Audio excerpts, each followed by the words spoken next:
Hi, anyone and everyone. This is Kim, the Humble Hermit from Come As You Are Oracle. I'm going to do the collective for today. Today is Thursday, February 26, 2026. You may follow me on the Talk, the Tube, my blog, or not. Totally up to you. Take what resonates, leave what doesn't. If it doesn't fit, don't make it fit. If some of it fits, God's kiss. We love that for you. Whatever doesn't, leave it on the table for someone else. You don't need to be taking on energy that wasn't meant for you. Not all energy is meant for every person at any given time, right? We're going to use the Urban Crow Oracle by M.J. Cullinane.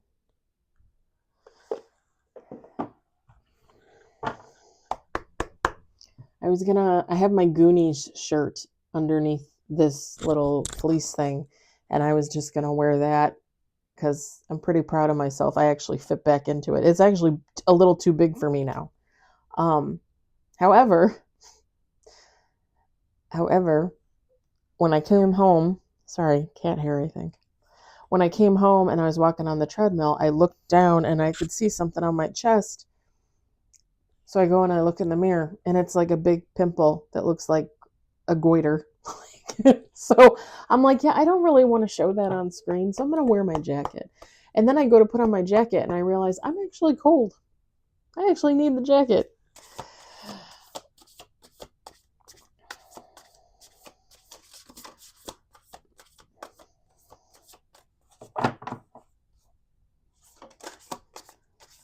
Okay, why are the cards not shuffling?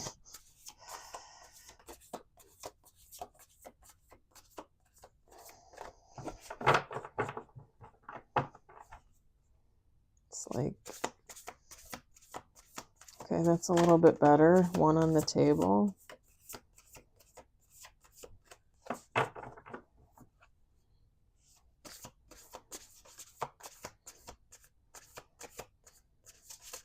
I wish M.J. Cullinane would do like a crow affirmations deck.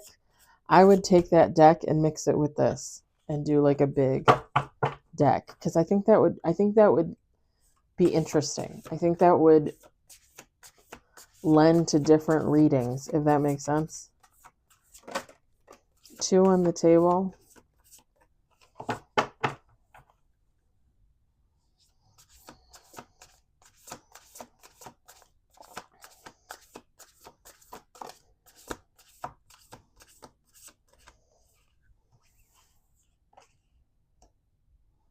Three on the table, 1 in reverse.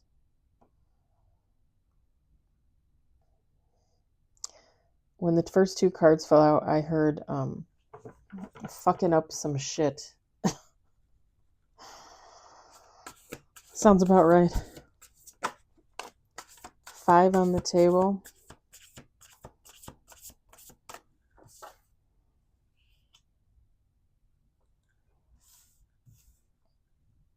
Five on the table, 1 in reverse. We're going to do 2 more shuffles.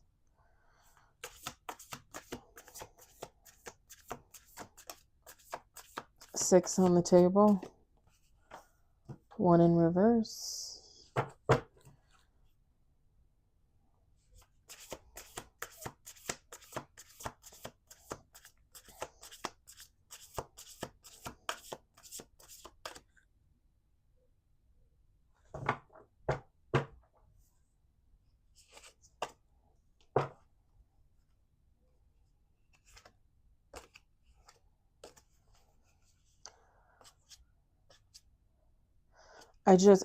So how sad is this, you guys? I just watched a Gemini reading from one of my favorite readers, and she's like, oh, it's all about love for March. Like, you have this love opportunity, and you have money coming in, and all this stuff.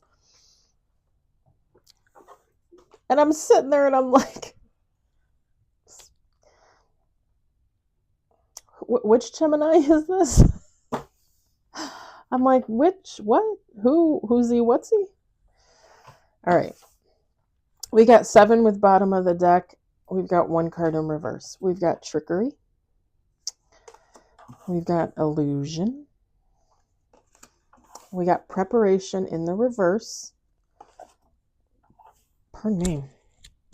I just ate my dinner. A little salad. I think the dressing is giving me the burps. We've got distraction, dominance. Okay, hold on. We've got routine. I have something to say, but I should finish this. And then bottom of the deck, we've got risk. Feminine, masculine, take how it resonates. I feel like we keep getting like the same cards and very like similar readings. Not necessarily the same, but pretty damn close. Because the trickery, the illusion, the preparation, like all of these, I think I could be wrong. I feel like I can't be 100% sure about trickery and illusion, but preparation, distraction, dominance, routine, and risk, I feel like those were the same cards in the last reading. I should go back and watch.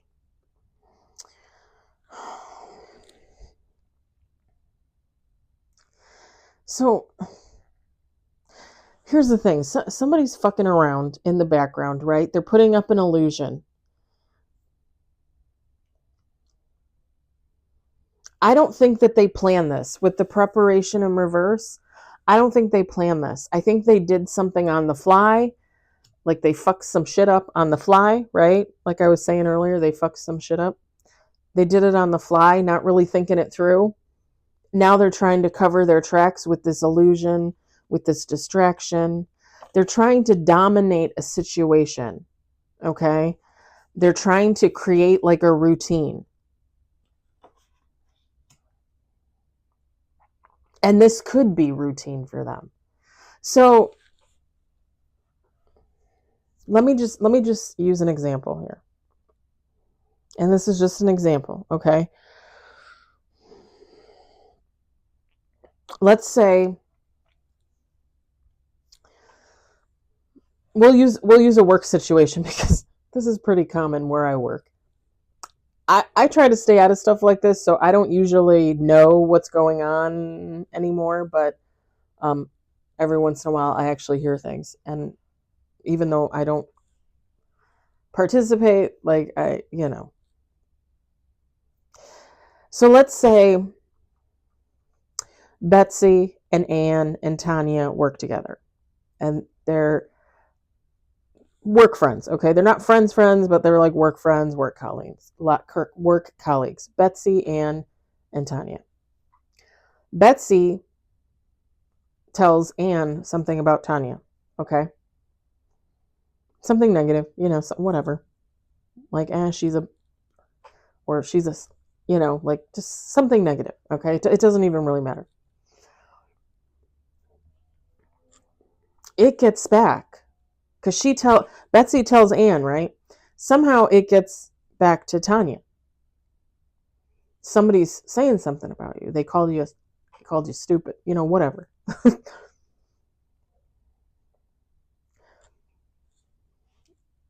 Tanya goes to Betsy and says, I heard from so-and-so that it's going around like the department or whatever that somebody's talking about me. Like they're saying, I'm not a good person or whatever. And this would be like Betsy turning around and telling Tanya, oh, well, I think Anne did that.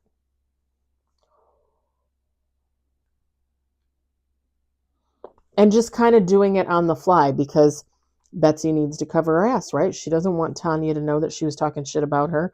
Like they're all work colleagues. They're all work friends. So she just pulls it out of her ass, right? As a distraction. Trying to dominate the situation. Trying to like create a situation. Create an illusion, basically. Where she's not involved. Like, oh, I heard that it was Anne that said something about you. But I don't really know, I don't really take part in stuff like that. And again, this could be something that Betsy does all the time. Like she'll talk shit about people and she'll get called out on it, or she'll get questioned about it and she'll put the blame on someone else. She doesn't want to be recognized, right? She wants to put up that illusion. She doesn't want people to know that she's fucking shit up. And she might do it all the time because she can't keep her trap shut. She can't mind her own business, that kind of thing, right? I don't know about you guys, but I see this all the time in the workplace. Hell, I used to be a part of this all the time. All the time I was a part of shit like this. Now I just try to stay out of it. Now I'm usually like the last one to know. This is a risk for Betsy, right? This is a risk because the more times she does this, the greater a possibility of her being found out, a greater possibility for receipts to be called in and for people to realize, like, hey, I don't think that was so-and-so that was talking about me. That was Betsy. Yeah, I think it was Betsy too. She talked about me. You know, like,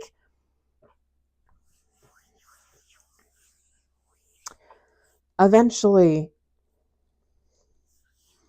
it gets very hard to juggle these kinds of situations. And eventually people are always going to go back to the starting point. Like, well, where did I hear about it? How did I hear about it? Who does that person talk to? How do they know them? Are they all friends? Are they connected? Eventually, it will probably get back to Betsy. And people will recognize that she was fucking around. Not always, but sometimes, right? Hopefully, because these are situations that you want to see them for what they are. Because why would you want to be friends with Betsy? Why would you want to invest in Betsy? She can't even, if she has nothing but a negative opinion about you and she talks about it to other people, she's not really a friend. She's not even really a work friend. She's just a colleague, just someone you have to see at work every day. If she's not investing in you properly, why would you invest in her, right? Again, that was just an example, but that's just to kind of give you an idea of what's happening here.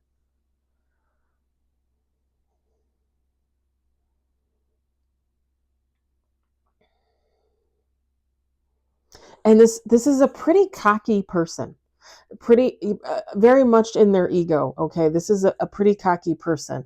Like, this is someone, and like I said, this is someone that's done this more than once, many times, trying to dominate a situation, trying to keep the truth suppressed, trying to make sure people are distracted, right? And they're looking in other directions. And again, this is a huge risk. This is a huge risk because every time you tell a lie, every time you tell somebody something, you have to remember who you told what, when you told them, where you told them, who else was there. Does that person know so-and-so? Do they know them? Is it going to get back to him or her? It's a risk. It's a risk. And this would be somebody, like, they got away with it once or twice, right? Like, talking about somebody behind their back. They didn't find out. They were in the clear, right? Maybe they blamed somebody else, whatever the case. They did it a couple times, once, twice, three times.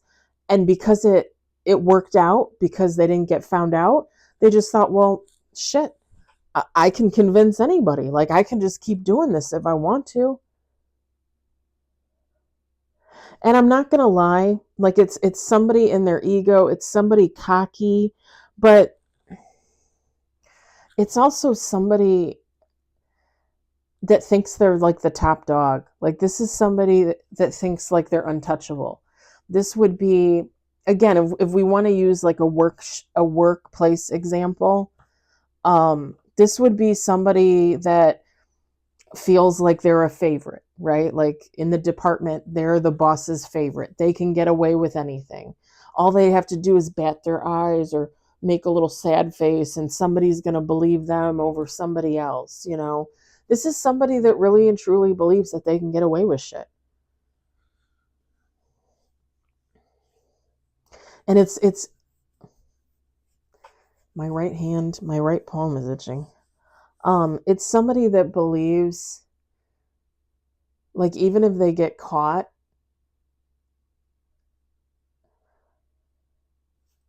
it's not going to matter. Like, they could get caught and that they feel like they'll be able to give some type of excuse to the point where, yeah, they might technically look guilty, but they'll still be let off. Like, like, oh, well, it was just Betsy, she didn't really realize, and there's always that risk that at some point somebody's going to be found out. And here's my thing, right? Because we're going to stick with this workplace example. Here's my thing. Betsy gets found out, and maybe things go to HR, right? But it's always going to be like a he said, she said kind of thing. And unless somebody has proof, Betsy would probably just get kind of a warning, like, just, mind your business, don't talk about people, come to work, do your job, go home, right? She probably would just get some kind of warning, I would think. And even that probably wouldn't be considered serious because, again, you don't really know. Like, it's all hearsay. It's all he said, she said, she said, she said, he said, that kind of thing. The thing is it could totally, even if they get cleared by HR, they could go back to the department. Betsy could go back to the department, and her coworkers could absolutely shun her. Like, if they really believe her to be guilty, if they really believe her to be hating on people that were supposedly her friends, and I'm not her friend, why would I want to have anything to do with her, right? This creates a situation where this person, again, might not get fired, but they could literally create a hostile work environment just for themselves because of the things that they choose to do.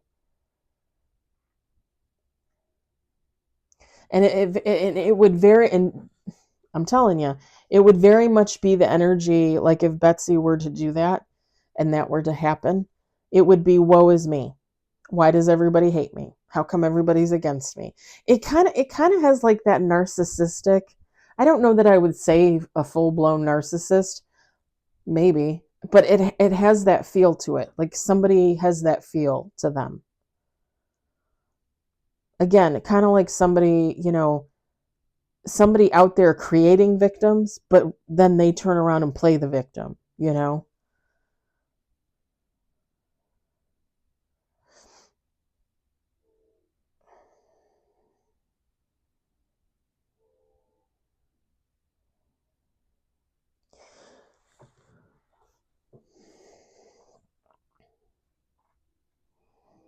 And I know that, people have their moments. Like I said, like I myself have taken part in questionable things, especially in the past, in the workplace, with different people.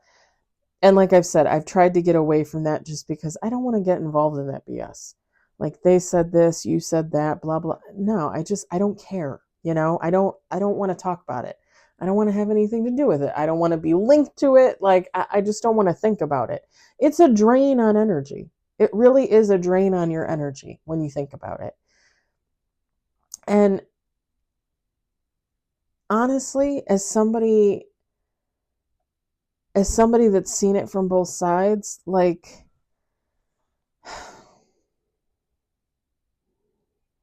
I don't know. I don't understand why people put themselves in this type of situation. And I think I've said this before. I think I've said this many times, and I said this at work for sure. I know, at my workplace. And that's, why can't you just come to work, do your job, and go home? Come to work, do your job, mind your business, go home. It's not hard.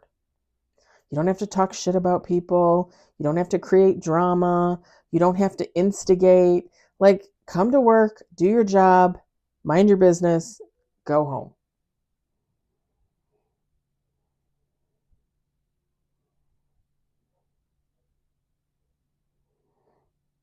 This is somebody too that could have been doing like shit like this for years, possibly, moving from workplace to workplace and creating the same drama everywhere they go. And I'm just going to be honest, it gives like somebody doing it for the thrill of it, somebody doing it because it gives them like a little sick thrill, again, kind of narcissistic, kind of, what is that, sociopathic? I don't think it's psychopath. It might be sociopath. Because if Betsy gets away with it a few times and she just keeps doing it over and over again to different people, eventually, however many times in, it's going to be like, oh, look at this. Like, I can just do all kinds of bullshit here, talk shit to people. Nobody's going to know it's me. It's not going to come back to me. Even if it came back to me, they're not going to believe it. Oh my God, isn't this exciting?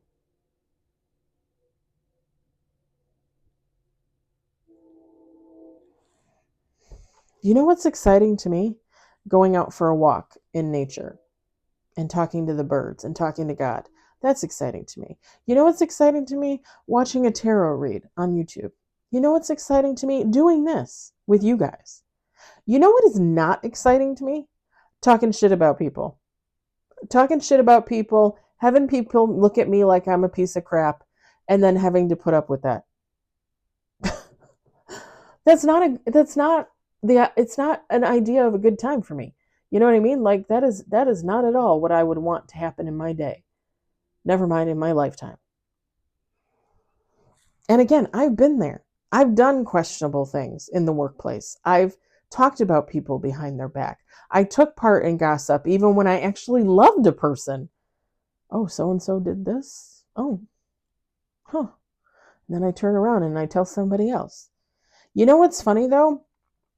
It's funny because, and I don't know how many of you actually still are in a workplace, if you have ever encountered that in a workplace, right? Because some people may have not, which is awesome. But I find, as somebody more enlightened and healing, right, that when I do take part in that, even if it's more like a passive, because again, I don't really take part in that stuff. I haven't done that in probably, I don't know, like 2-3 years maybe. I find that when I do take part in something, even if it's just like a little like I hear something and then I tell my good friend at work and then her and I talk about it, I always find that something happens to where like somebody finds out. Like let's say I hear from a coworker that Janice slept with Randall in another department. So I tell my friend, like it's just the two of us, right? And I tell my friend. And let's say Stan walks by and Stan overhears us talking. So Stan goes back to, what was the woman's name? Too many names, man. Anyway, he goes back to the woman and says, hey, Kim was talking about you getting together with Randall. Did you get together with Randall? Why is she talking about your relationship? Blah, blah, blah. And then so-and-so comes back to me and says, hey, I heard you were talking about me and Randall. I find like when I take part in something that I'm not supposed to take part in, it bites me in the ass so freaking quick.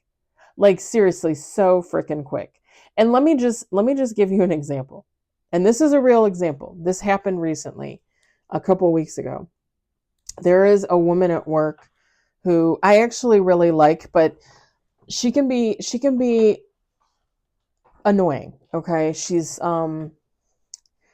likes to talk about work and she's always negative about it, and she's always negative about everything going on in her life. I try to be friendly and nice because I know her background. I know what she came from and I know how she was raised, and I think a lot of that had an effect on her, and I don't think she's one of those I just don't think she's one of those people that is looking for enlightenment, and I don't think she's going to find it. At least not right now, not in the foreseeable future. I also think that when her and I are together and we talk and stuff, I feel like I put off a positive influence for her. And I want to do that, even though I don't always necessarily want to be in her energy because again, it drags. Like I can just feel it. Like it's negative, it's suppressive. So I try to like put out more positivity for her so that she can kind of take that on and she can be a little bit more happier, a little bit more uplifting. I find that it helps. I think it helps her. However, there are a lot of people in our department that don't like her. And you hear things, right? You don't want to take part in things, but you hear things. And one of my other friends in the department, I told her one day, I think like 4 weeks ago, like, so probably like the end of January, maybe. I told her, I said, I don't mind her. Like, I get along with her, and I like her for the most part. But I said, God, sometimes she's just annoys the shit out of me. That friend went and told her friend, and that friend went and told the lady. And the lady came back to me and said, somebody told me that somebody from this part of the department was talking about me and blah, blah, blah, blah, blah. And I knew that me telling that friend that sometimes she annoys me, sometimes she just annoys me, was a mistake. I should have never said that. I should have never opened up my mouth. I should have kept that to myself because it literally within, I don't even know, like a week, a couple days, I can't remember. Like it literally came back around and bit me in the ass. Now, I will say this, when she said it to me, I deflected and I said, I said, well, I didn't acknowledge like, oh, like it was, like I didn't say it was me or anything like that. I didn't acknowledge any of that. I just made a comment to her about not giving in to gossip and not listening to what other people say when you know something to be true.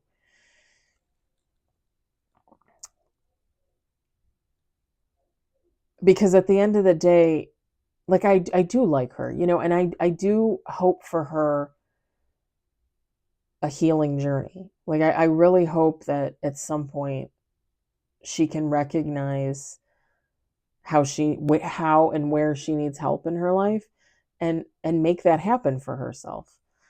Because if she could just start healing and if she could like get a little more enlightenment, if she had a belief in God, because I don't think she really believes in God. I could be wrong, but I just feel like it would be better for her. It would be positive for her. And I feel like it really could change like her whole demeanor, her whole way of being, honestly. Um, but yeah, I kind of bit myself I kind of shot my foot because I should have never told that friend anything. Because she basically went and told our Betsy and Betsy turned around and told her. And the other thing is too, is I wouldn't really want to upset her because I just, like, yeah, she's annoying. I mean, lots of people are annoying, she doesn't really recognize that she is annoying, or, I mean, I don't think she does. So it's hurtful, like, even though I have every right to feel the way I feel, it's hurtful, for somebody to hear that about themselves, especially when they don't realize why that's being said about them, like they don't recognize that they have issues, right? Anyway, long story. But yeah, whoever this is, like this is somebody that gets like a kick out of putting out gossip. And this is somebody that likes this is somebody that would like tell like 10 people a story and then just anticipate, just waiting for it to get back to them. Like, how long is it going to take for this to get back to me? And is it going to be the same story? Is it going to be the same story I told? And then when it comes back around, they're like, I created that. Pride. that's what this is giving. Like creating nonsense and being excited about it. Like this is all they have to do this is all they have to do in their life, you know? Some BS. All right, I think I'm going to leave it there. It's kind of draining. I'm not going to lie. Like it's actually kind of made me like tired. Not bone tired, but definitely tired. All right. I'm going to leave it there. I hope it resonates. I hope you enjoyed it. I hope, if anything, you were entertained. I hope everybody has a lovely Thursday evening, and I will talk to you later.